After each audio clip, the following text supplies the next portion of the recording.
Picture this: the most advanced civilizations in the galaxy, species that have mastered faster than light travel, conquered death itself, and invented coffee that actually tastes good, all sitting around a massive holographic conference table looking like they've collectively wet themselves. Welcome to Tuesday at the Galactic Council headquarters. Ambassador Glim, a 7-foot-tall praying mantis with anxiety issues and a voice that squeaked like a rusty door hinge, was frantically waving his forearms at a holographic display showing entire solar systems being reduced to cosmic barbecue. Esteemed colleagues, he chittered, mandibles clicking with nervous energy. The situation has deteriorated beyond our worst projections. Kraxxus the Void Dragon has now obliterated the Zephyrian home system, the mining colonies of Kepler 442, and somehow managed to eat 3 entire moons while we've been sitting here discussing tax policy. Commander Thok, a walking mountain of muscle and bad attitude from the warrior planet Grondak, slammed his massive fist on the table hard enough to make the hologram flicker. The solution is obvious, he growled in a voice like gravel in a blender. We nuke everything within a 50-parsec radius. Problem solved. That's your solution to everything, Thok, squeaked Glim. Remember when the cafeteria ran out of pudding? You wanted to nuke the kitchen staff. It worked, didn't it? We got more pudding. You vaporized half the space station. Meanwhile, in the corner of this intergalactic panic room, Captain Jake Martinez, the sole human representative, and apparently the only person in the galaxy with functioning common sense, was doing what humans do best in crisis situations, taking a nap. Now, his feet were propped up on the conference table, his captain's hat tilted over his eyes, and he was snoring softly while the fate of civilization hung in the balance. The other delegates had tried everything short of hiring a marching band to wake him up. The crystalline collective had attempted telepathic nudging. The gas-being Federation had wafted some particularly pungent anxiety pheromones in his direction. Nothing worked. Jake Martinez could sleep through the heat death of the universe, and probably had. Perhaps, suggested Counselor Blix, a floating jellyfish creature with too many eyes and not enough patience, we could try the quantum displacement cannons? Or maybe the reality inversion bombs? We tried those last week, Glim replied, consulting his datapad with increasing desperation. Kraxxus used the quantum cannons as dental floss and turned the reality bombs into some kind of cosmic fireworks display. The dragon seemed genuinely entertained. What about the temporal disruption array? He ate it. The consciousness transfer protocol? Also ate it. Mate, the emergency diplomacy squad? Do I even need to answer that? Thok cracked his knuckles, which sounded like breaking tree branches. I still say we should try nuking him harder. Maybe with bigger nukes. Shinier nukes. Nukes with little rockets on them. Thok, we've already established that your entire military philosophy can be summarized as hit it until it stops moving, or you run out of things to hit it with. It's served me well so far. As the Council devolved into what could generously be called strategic discussion, but more accurately resembled a playground argument between cosmic toddlers. The holographic display continued to show Kraxxus methodically working his way through the galaxy like a cosmic termite with anger management issues. The dragon was roughly the size of a small moon, covered in scales that looked like they were forged from the darkness between stars, and possessed breath that could melt planets down to their component atoms. And he was heading straight for Earth. The Galactic Council had officially run out of ideas, which was saying something considering they'd already suggested everything from training attack whales to posting strongly worded letters in 12 different galactic languages. The holographic war room now resembled a cosmic yard sale of failed military strategies. Status report, Glim chittered, though he looked like he'd rather be anywhere else in the universe, possibly including inside Kraxxus's digestive system. General Vex, a blue-skinned tactical genius with enough metals to sink a small spacecraft, cleared his throat. We've deployed the 7th, 8th, and 9th fleets. Kraxxus used them as toothpicks. The mega laser defense grid lasted approximately 37 seconds before he turned it into what can only be described as the galaxy's most expensive light show. What about the PSI mind weapons? He laughed at them. Literally laughed. We have audio recordings. It was deeply unsettling. Commander Thok stood up, his chair creaking ominously under his bulk. What if we built a bigger nuke? Like really big, planet-sized. We could call it the Ultra Mega Death Exploder 3000. We tried that approach with the Ultra Mega Death Exploder 2000, Vex replied dryly. Kraxxus turned it into abstract art. Several critics called it surprisingly avant-garde before they were incinerated. The floating jellyfish counselor rippled with frustration. Surely our best xenopsychologists have developed some kind of profile? Some weakness we can exploit? According to Dr. Mumblethorpe's analysis, Glim consulted his notes, Kraxxus exhibits classic symptoms of what humans call being really, really angry about everything. The technical term is cosmic destructive rage syndrome with overtones of universal mommy issues. Did we try therapy? We hired the galaxy's most expensive counselor. A lovely Zen master from the peaceful planet of eternal calm. Kraxxus ate him during the introductory breathing exercises. This was the moment Captain Jake Martinez chose to wake up, stretching and yawning like he'd just had the most refreshing nap in human history, rather than sleeping through the apocalypse. Morning, everyone. Did I miss anything important? The entire council turned to stare at him with the kind of expression usually reserved for watching someone juggle live grenades while riding a unicycle. The entire galaxy is about to be destroyed. Shrieked Glim, his voice hitting notes generally only achieved by dolphins in distress. Oh, that, Jake said, scratching his head. Yeah, I heard something about that. Dragon problem, right? Big scaly guy with anger issues? Kraxxus the Void Dragon has eliminated 15 star systems in the past week alone, General Vex explained with the patience of someone talking to a particularly slow child. Our military capabilities are exhausted. Our diplomatic efforts have failed. We are, as humans say, royally screwed. Jake nodded thoughtfully. Sounds rough. Hey, did anyone try asking him nicely to stop? The silence that followed was so complete it had its own gravitational field. Ask him nicely? Blix's tentacles twitched with barely contained horror. Yeah, you know, basic manners. Please and thank you. Maybe bring cookies. Works great with my neighbor's dog when he won't stop barking. Captain Martinez, Glim said slowly, this is not a domestic animal. This is a cosmic entity older than most civilizations, capable of destroying entire worlds with a sneeze. So was my ex-wife, but chocolate chip cookies usually smoothed things over. Thok leaned forward, intrigued despite himself. These cookies are some kind of human weapon? Better than weapons. They're delicious. Jake stood up and stretched again, completely oblivious to the mounting hysteria around him. Anyway, I should probably mention that my daughter Emma is coming to visit today. It's bring your kid to work day at the Earth Embassy. She's 8, loves dragons, and makes friends with literally everything that moves. Last week she befriended a traffic cone. The council exchanged glances that ranged from desperate to completely unhinged. Captain, General Vex said carefully, did you just say your 8-year-old daughter loves dragons? Oh yeah, she's obsessed. Has about 50 stuffed dragons, watches every dragon movie ever made, draws dragon pictures constantly. She keeps asking when she can meet a real one. And that, ladies and gentlemen, was the moment the Galactic Council, the most advanced governing body in known space, decided that their best hope for survival was an 8-year-old human child with crayon stains on her shirt. Which in retrospect was probably the sanest decision they'd made all week. If you've ever wondered what hope looks like, it's apparently a gap-toothed third grader with pigtails, wearing a t-shirt that says dragons are my spirit animal and carrying a stuffed rabbit that's seen better decades. Emma Martinez skipped into the Galactic Council chambers like she was entering Disneyland, completely unfazed by the fact that she was surrounded by alien beings having what could generously be called a collective nervous breakdown. Hi, Daddy, she chirped, bouncing over to Jake and giving him a hug that somehow managed to be both adorable and slightly sticky. This place is so cool. Are these all your alien friends? Why does that one look like a giant shrimp? Can I pet him? Ambassador Glim, who had been compared to many things in his diplomatic career, but never seafood, made a sound like a deflating balloon. Emma, sweetheart, Jake said, these are my colleagues from work.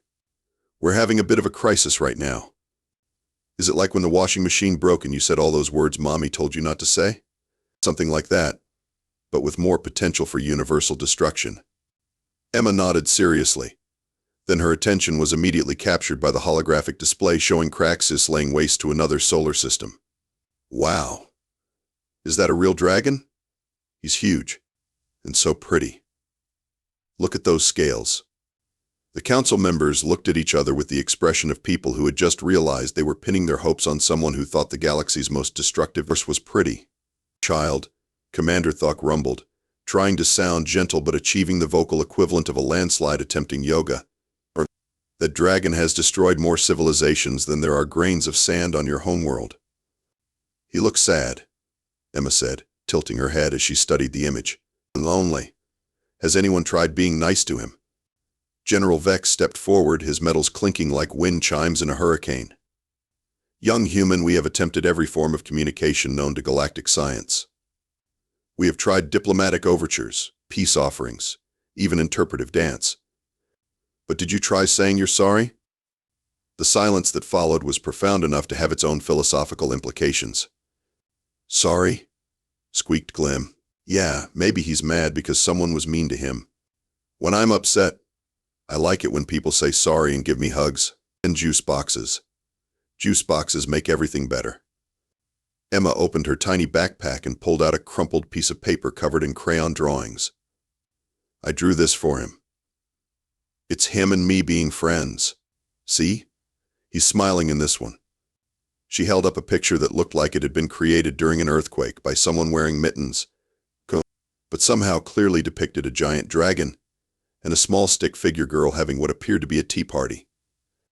Look, she continued, pulling out more artwork with the enthusiasm of a gallery curator. In this one we're playing tag among the stars.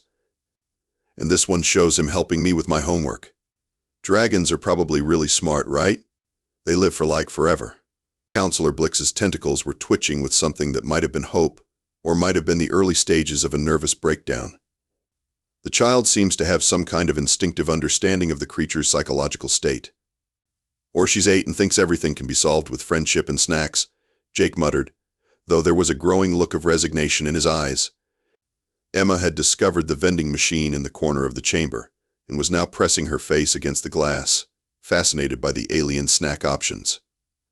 Daddy, can I have some of these purple things? They look like gummy worms but with more legs. Emma, focus. The nice aliens are trying to figure out how to stop the dragon from eating the galaxy. She turned around, juice box in hand, and looked at the assembled leaders of galactic civilization with the kind of matter-of-fact confidence that only children possess. That's easy. You just have to be nice to him. Maybe he's cranky because he's hungry. I get cranky when I'm hungry too.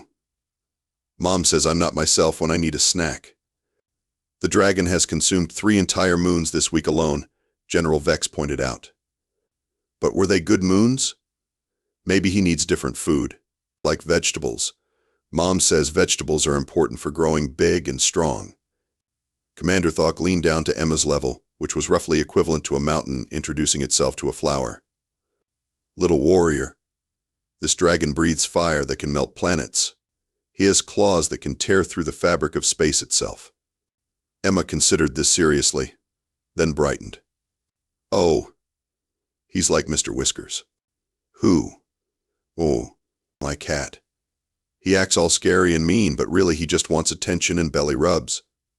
Maybe the dragon wants belly rubs too. And that, dear listeners, was the moment the Galactic Council, in an act of either desperate genius or complete insanity, decided to send an 8-year-old girl, armed with juice boxes and unconditional love, to face the most dangerous creature in the known universe. What could possibly go wrong? If you've ever seen a nature documentary where they send a tiny camera into a lion's den while everyone holds their breath and prays the batteries don't die, then you have some idea of what it felt like watching Emma Martinez get ready for the most dangerous diplomatic mission in galactic history. The Council had equipped her with the most advanced protective gear known to science, a force field generator that could withstand direct hits from plasma cannons, environmental suits designed to survive the vacuum of space, and communication devices that could maintain contact across dimensional barriers. Emma's response was to immediately cover everything in rainbow stickers and a handful of smiley face decals she'd found in her backpack. She announced proudly, admiring her handiwork. Now it's not so boring. Everything's better with stickers. Jake stood nearby, running his hands through his hair with the expression of a man watching his daughter prepare to have a tea party with a tornado. Emma, sweetheart, I want you to understand that this dragon is very big and very angry. If he seems scary, you just press this button and come right back home, okay? Okay, Daddy. But he won't be scary. He's just sad and needs a friend. General Vex was monitoring the approach vector on a holographic display that showed Kraxxus's current position relative to their location. The dragon has just finished demolishing the Kepler defense station. Current trajectory suggests he'll reach this sector in approximately 4 hours. Perfect. Emma clapped her hands. That gives me time to make him a welcome card. She plopped down on the floor and pulled out her crayon collection, which appeared to contain every color known to human children plus several that might have been invented specifically for this occasion. As she worked, humming a tune that sounded suspiciously like the theme song from some cartoon about talking ponies, the most powerful military minds in the galaxy watched with a mixture of fascination and terror. She's completely unafraid, whispered Ambassador Glim, his antennae twitching with nervous energy. Human children often lack the proper fear responses to cosmic threats, replied Dr. Zingle, the Council's chief xenopsychologist. They haven't developed the sophisticated anxiety mechanisms that keep the rest of us alive. Or maybe, Jake said quietly, they just haven't learned to assume everything wants to kill them yet.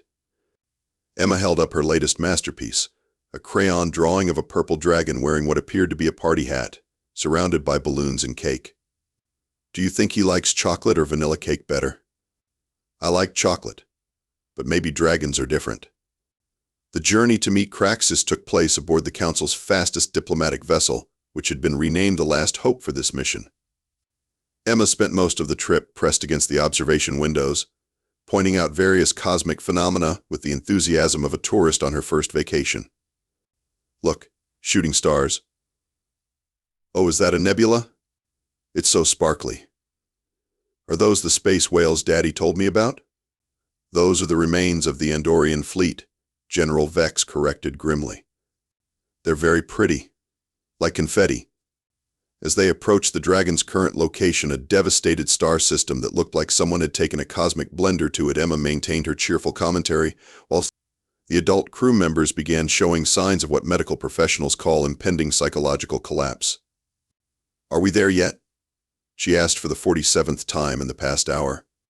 Almost, sweetheart, Jake replied, his voice tight with barely controlled panic. Emma, remember what we talked about. If the dragon seems angry or dangerous, I'll be extra nice to him. Sometimes when I'm really upset, it helps when people are super extra nice to me. Like that time Tommy Peterson said my drawing looked stupid and I cried, but then Mrs. Henderson gave me extra goldfish crackers and told me my drawing was beautiful. The ship's sensors began detecting massive energy signatures ahead. On the view screen, they could see Kraxxus in all his terrible glory, a creature the size of a small moon, covered in scales that seemed to absorb light itself, with eyes like burning stars and wings that could block out entire suns.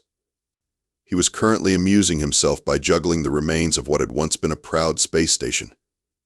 Target acquired, announced the pilot, his voice only slightly higher than usual, and beginning final approach. Emma pressed her face against the window, her breath fogging the glass. Wow, he's even bigger than I thought. And look how gracefully he moves through space. Like a giant space ballet dancer. The crew exchanged glances that conveyed approximately 17 different variations of "we're all going to die." As they drew closer, Kraxxus seemed to notice their approach. His massive head turned toward them, and his eyes, each one larger than their entire ship, began to glow with what could only be described as extreme annoyance mixed with mild curiosity. He sees us, whispered the pilot. Deploy the diplomatic greeting protocols, ordered General Vex. Wait, Emma said, standing up on her seat. Let me talk to him first. Hi there, Mr. Dragon. I'm Emma. I came all this way to meet you because I heard you were feeling sad. Her voice was broadcast through the ship's external speakers, carrying across the vacuum of space to reach the ears of the most feared creature in the galaxy. Kraxxus tilted his massive head, like a confused puppy trying to understand a new command. And then, for the first time in 1,000 years, the Void Dragon stopped destroying things and simply listened. There are moments in history that define the fate of civilizations: the invention of fire, the discovery of space travel, the first pizza delivery to Jupiter. But nothing quite prepared the galaxy for the sight of an 8-year-old girl in a rainbow sticker-covered spacesuit floating in the cosmic void, having a casual conversation with a creature that could casually sneeze entire planets out of existence. Emma had insisted on meeting Kraxxus outside the ship, arguing that you can't make proper friends through a window. Despite Jake's protests that bordered on creative hysteria, the Council had agreed, mostly because they'd already passed the point where normal safety protocols made any sense whatsoever. Now she hung in space like a tiny, determined star, held safe by force fields and powered by the kind of absolute confidence that only comes from never having encountered a situation that couldn't be improved with friendship and snacks. Kraxxus loomed before her, a living nightmare of cosmic proportions. His scales rippled with colors that didn't have names in any known language, each one larger than Emma's entire body. When he breathed, space itself seemed to shiver. His eyes burned with the fury of dying stars, and his voice, when it finally came, sounded like the universe itself was having a very bad day. "What is this?" the dragon rumbled, his words carrying across the vacuum with the weight of colliding galaxies. Another pathetic attempt at warfare? Another useless delegation of cowards seeking to bargain for their miserable lives? Emma tilted her head, completely unimpressed. "Are you cranky because you haven't had lunch yet? I get really grouchy when I'm hungry too. Mom says I turn into a tiny monster when I need a snack." The silence that followed was so profound that several nearby stars probably paused in their nuclear fusion just to listen. "I what?" Kraxxus's massive head drew back slightly, as if he couldn't quite process what he was hearing. "I brought you something," Emma announced cheerfully, pulling a slightly squished peanut butter and jelly sandwich from her backpack. "It's PB&J. Do you like grape jelly or strawberry? This one's grape because that's my favorite. But I can make you a strawberry one if you want." She held out the sandwich with the same casual confidence most people reserved for offering directions to the grocery store. Kraxxus stared at the tiny offering. His eyes, each one large enough to hold Emma's entire house, focused on the sandwich with an expression that might have been confusion, or might have been the early stages of a cosmic mental breakdown. "You offer me food?" he asked, his earth-shaking voice suddenly much quieter. "Well, yeah, you look hungry. And sad. And maybe a little lonely. Do you not have any friends? That must be really hard. I'd be sad too if I didn't have any friends." The dragon's massive form seemed to sag slightly, as if some fundamental support structure had been removed. "Friends? Friends? I am Kraxxus the Void Dragon. I am destruction incarnate. I am the ending of worlds." "That sounds like a really lonely job," Emma said sympathetically. "Do you actually like destroying things, or is it just what everyone expects you to do?" For the first time in perhaps a millennium, Kraxxus didn't have an immediate answer. He began, then stopped. His great wings folded against his body, and his voice dropped to what might have been considered a whisper if it hadn't still been loud enough to rattle nearby asteroids. "I wake up and everyone runs. Everyone screams. Everyone tries to fight me or hide from me. So I destroy them first, before they can reject me." Emma nodded as if this made perfect sense. "That's like Tommy Peterson at my school. He's mean to everyone because he thinks they won't want to be his friend anyway. But really, he just needs someone to be nice to him first." She floated closer, completely ignoring the fact that she was approaching a creature capable of unmaking reality with a stray thought. "You have really pretty scales, Mr. Dragon. They're all sparkly and they change colors, like a rainbow made out of midnight." Kraxxus blinked, and when he spoke again, his voice carried something that might have been wonder. "You think I'm pretty? You're beautiful, like a living constellation. I bet you know all sorts of amazing things about space and stars and planets. Have you seen the edge of the universe? What's it like? Is it scary or amazing?" For several moments, the most feared creature in the galaxy could only stare at this tiny human child who saw beauty where everyone else saw terror, who offered friendship where everyone else brought weapons. He started. And then something extraordinary happened. A single tear, the size of a small asteroid, formed in one of Kraxxus's massive eyes and began to drift through space, crystallizing as it floated. "You're not scary at all," Emma continued, reaching out to gently pat what she could reach of his enormous snout. "You're just really, really big and really, really lonely. But that's okay. I can be your friend. I'm really good at being friends." And then, as the Galactic Council watched in stunned silence from their safe distance, Emma Martinez did something that would be talked about for the rest of galactic history. She kissed the nose of the most dangerous creature in the universe. If you've ever wondered what the sound of an entire galaxy collectively holding its breath sounds like, it's remarkably similar to the moment right after Emma Martinez planted a gentle kiss on Kraxxus's massive snout. The silence stretched across star systems, broken only by the sound of various alien diplomats quietly hyperventilating. Then Kraxxus the Void Dragon, destroyer of worlds, ender of civilizations, and the galaxy's most feared nightmare, began to cry. Not the kind of crying that comes with rage or frustration, but the deep, soul-shaking sobs of someone who hasn't felt genuine kindness in so long they'd forgotten what it was like. His tears drifted through space like glittering asteroids, each one containing more raw emotion than most species experienced in their entire lifetimes. "No one," he whispered, his voice now gentle as cosmic wind, "no one has ever called me beautiful before. Or pretty. Or friend." Emma, completely unfazed by being in the presence of an emotional breakdown of geological proportions, patted his snout again. "Well, they should have. You're the most amazing dragon I've ever seen. And now we're friends, which means you're not alone anymore." She reached into her backpack again and pulled out Mr. Flops, her well-worn stuffed rabbit. "This is Mr. Flops. He's been my friend since I was little. Would you like to hold him? He's very good at making sad feelings go away." Kraxxus extended one massive claw, each talon the size of a small building, and ever so gently accepted the tiny stuffed animal. The sight of the universe's most destructive force cradling a child's toy with infinite care was something that would haunt philosophers for generations. "He's soft," Kraxxus observed with wonder. "He likes belly rubs," Emma confided. "And he's an excellent listener. Sometimes when I'm upset, I tell him all my problems and he helps me figure out what to do." Back on the diplomatic vessel, the Galactic Council was watching this interaction with the kind of fascination usually reserved for it, witnessing the birth of stars or the spontaneous creation of new forms of mathematics. "Is this actually working?" whispered Ambassador Glim, his antennae twitching with disbelief.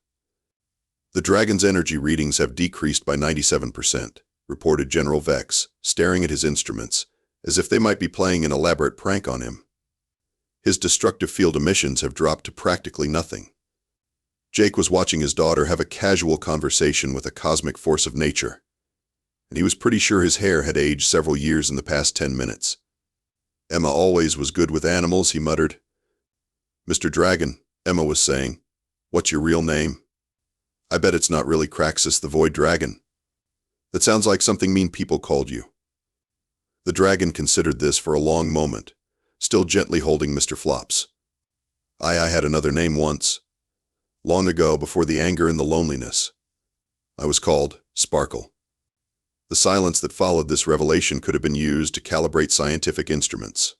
Sparkle. Emma clapped her hands with delight. "That's a perfect name. It fits you so much better than that scary old name. Can I call you Sparkle?" Yes, I would like that very much." "Great. Hey, Sparkle, would you like to come to my birthday party next week? I'm turning 9 and we're having cake and ice cream and games. My friends would love to meet you. Though you might have to stay outside because you're really big and our house is really small." Sparkle's eyes, no longer burning with cosmic fury but now glowing with something that might have been hope, widened with surprise. "You would want me at your celebration?"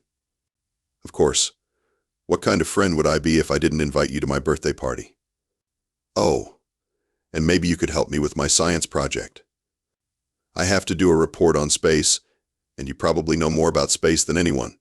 From the observation deck of the diplomatic vessel, Commander Thok turned to his fellow council members with an expression of absolute bewilderment. "So let me understand this correctly. We've spent months trying to stop this creature with our most advanced weapons, our greatest military minds, and our most sophisticated strategies.